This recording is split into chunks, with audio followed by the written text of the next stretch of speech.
how to fix sorry there was a problem with your request on Instagram. So in order to fix that, you need to head over right here to your three line. Scroll down to the very bottom until you can see this option for help. Now in here, you can head over right here to any option. Just head over and click on this report a problem.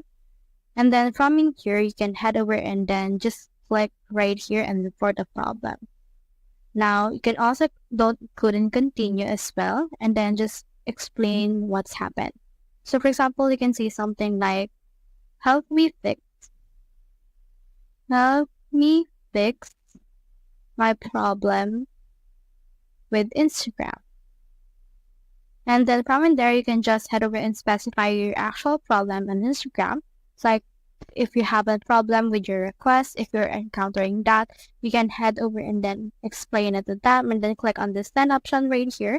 Now, it will take 3 to 5 days for Instagram to actually respond to you. So just wait for their email and then you should be able to get your answer.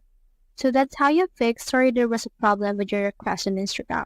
Hope we helped.